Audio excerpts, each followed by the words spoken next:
Hello, boys and girls. It's Morales, and this is your 33.1 narrated lecture. So, Foundations of Empire.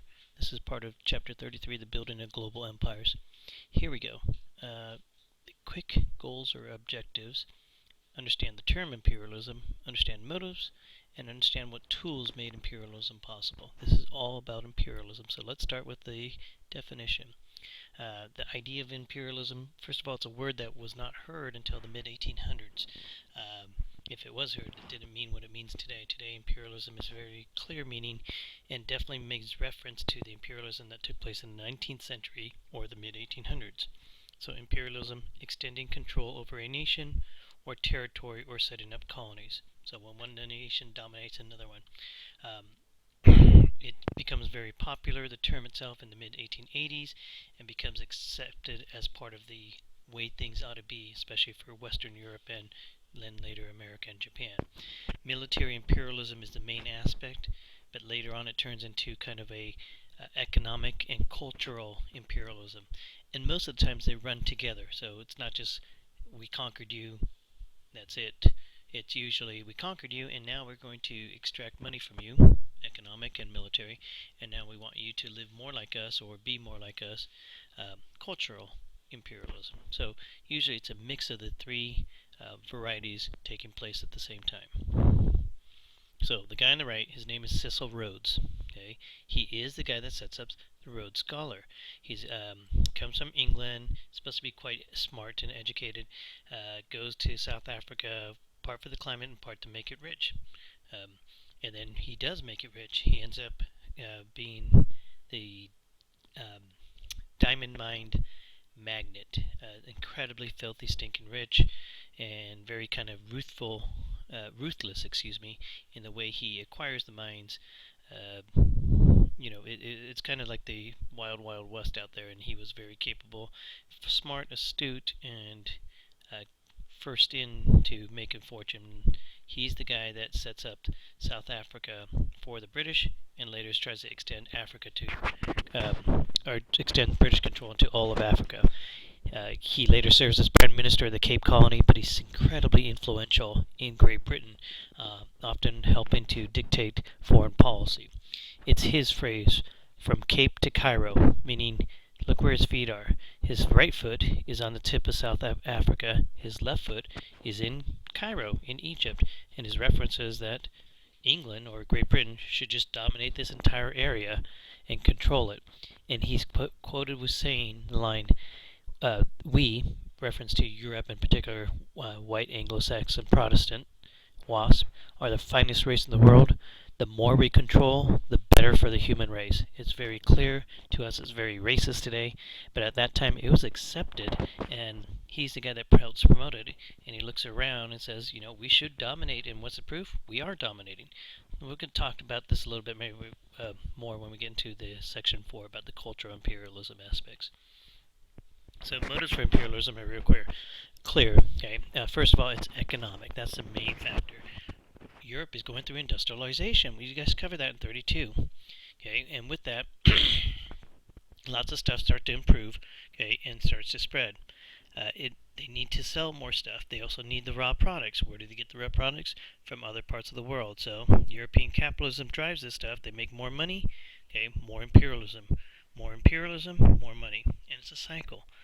The next thing is the military aspects. Europe, once again, remember how they fought each other, better killing through technology.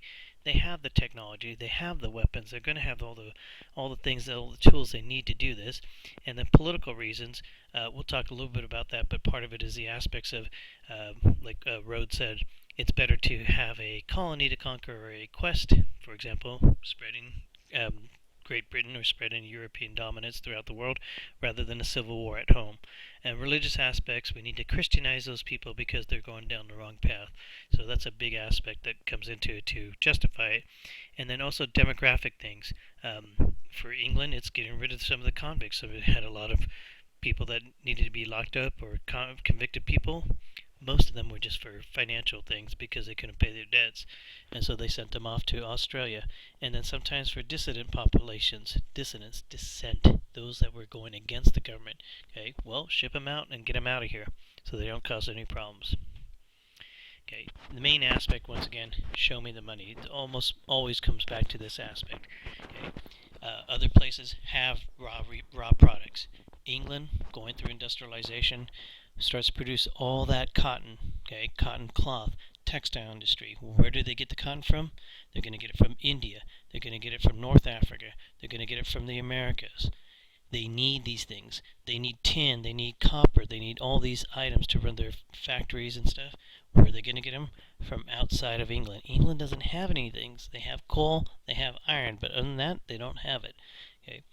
The idea is also going to exploit the cheap labor. Okay. Pay these people just a little bit to get the products in, to get the raw products in, and then ship this product back home. This is still part of kind of the mercantilism, okay, and then sell them abroad.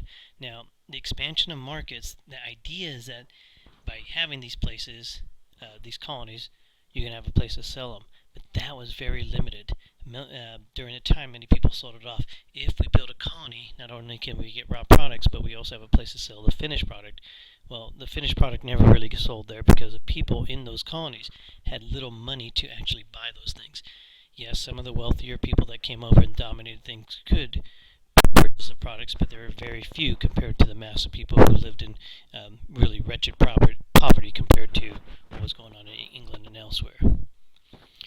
Another aspect, and this one I can't emphasize enough, is the white man's burden. So in your book, on page 913, there is the poem. You're going to see that on the test. In fact, we're going to probably use it in class hopefully a couple times. But during this time, blatant racism was expected. It was the norm. Okay, not that the people are terrible, but I certainly wouldn't agree with them, and many people of our generation probably wouldn't agree with what they say and how they felt. But it was the norm at this time. So they viewed it as a white man's burden. In other words, it was the white man, white European, his job to civilize, to bring these other heathens, uncouth, dark-skinned people up to speed, that they were behind the times, that they were not capable of running themselves. So all sorts of stuff. So Rudyard Kipling, who, by the way, wrote Jungle Book, and if you watch Jungle Book next time, look carefully. The dark-skinned people cannot maintain the society. They need help.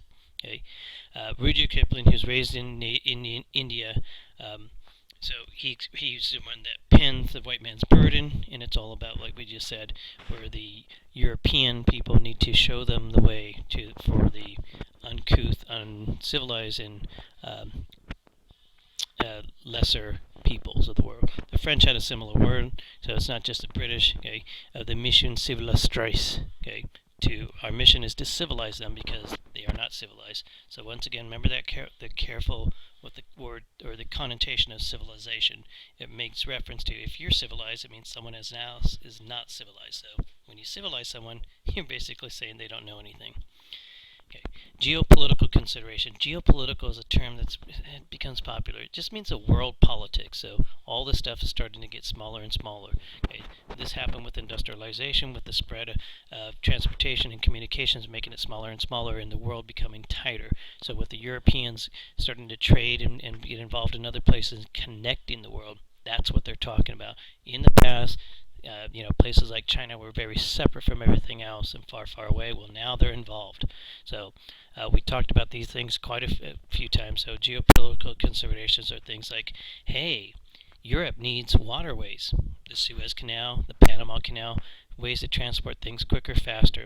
They need supply stations for their new ships. Steam-powered ships running on coal, well, they need a place for the coal to stop. Okay, those ships go only as good as far as they can travel. And then the other thing is this massive competition that's going to lead up to the World War I in 1914 is we need to get that thing before someone else gets it. Not because we need it, but we need to keep the other people from getting it. Well, just drives the thing, and it becomes a kind of a snowball effect with one group. Oh, I got to go take that island before they get there.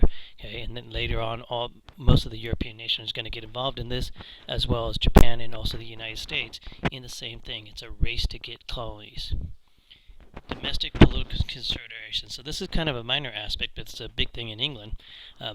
Because of the massive industrialization, the massive shift in population and disparity in incomes, there's going to be a whole bunch of people who are kind of disappointed in what the world looks like, and so they cause some dissent, okay, political dissent to go against the rules. Okay, that's what dissent is. Remember that for Becerra's class.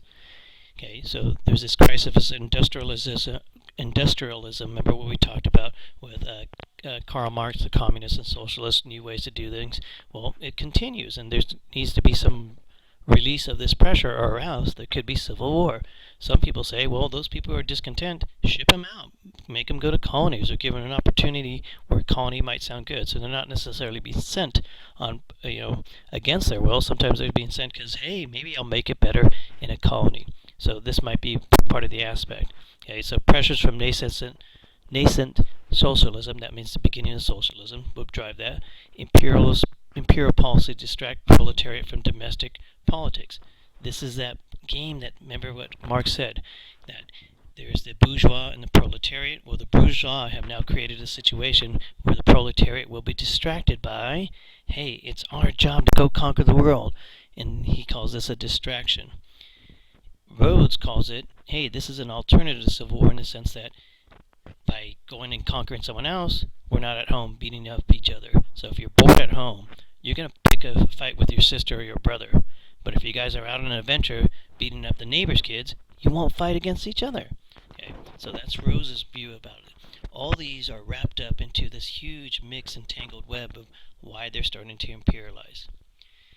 The next thing is, this kicks in with industrialization, is the transportation. It's those steamships and railroads which gives the Western powers this massive jump in technology. Their ships move faster, their railroads move faster, they can move stuff, people, equipment, all these things faster and faster, and it's once again a snowball effect. If you could do it in 5 weeks, well, why can't you do it in 2 weeks? If you could do it in 2 weeks, why can't you do it in 3 days? All this creates a system where the West, or the Western powers, in particular England, have all the means to imperialize. And then finally, the infrastructure, the things that are set up. The Suez Canal, built by the French for the Egyptians, and then stolen by the British from the Egyptians, connects or splits the time between going from India to England to, I think it was like 5 to 4 weeks. Okay, where it used to be 4 months or 2 years to get a letter back and forth. Okay, well, that's huge. The Panama Canal, first started by the French, then given up, and then finished off by the U.S. under Teddy Roosevelt, once again, cuts travel time. All these things speed up the world connections. In the past, where it used to take, weeks to get from Europe to the Americas and months to get from Europe to India and China, well, now it's taking weeks. All this speeds up everything that's going on and creates a situation for the Europeans to start to spread their culture. And then finally, the technology, the simple technology. Better killing through technology. Like we said before, whereas other societies, the China and the Ottoman empires, they controlled their populations and they were one big nation, one big empire with little rebellion. Europe was never a unified force. Instead, they were fighting with each other. So one of the big drives was to get a better killing equipment than your neighbors. Because if you don't, they will, and they'll use it against you. This drives this massive leap in technology, in killing, in better guns, and all these things. So we go from the muzzle-loading muskets, like the stuff they used in the American Revolution. The guy sticks that little thing into the barrel of the gun, and it takes a minute to reload. Yeah, they're nice and everything, but they don't work too well. To the breech-loading rifle, those are the ones that are kind of, crank the handle down and then they load it, kind of cowboy stuff. And then finally to the beginnings of machine guns. So the Maxim gun is a machine gun, kind of like an early version of the Gatling gun. All these are massive leaps in technology compared to what other groups have. The Europeans have it, they can conquer the world. And then it's proven in the military advantage. For example, in the Battle of Duran, this is on the Nile, it's against the Nubians. Wait, it's not the Nubians, it's another group. Check your book for that one because I can't remember. But basically, they come out, they think they're going to fight. This is probably going to take a couple of days or a couple of weeks. Well, it's over in a couple of hours. The British, with their massive technology, machine guns and boats with guns on them, they kill there it is, 11,000 Sudanese in just hours, and they only lose 368 British soldiers. End story. They whip up on them, and the British conquer the world. Okay, if the British do it, well, France, Germany, and the others are going to follow. And then finally, our communication. So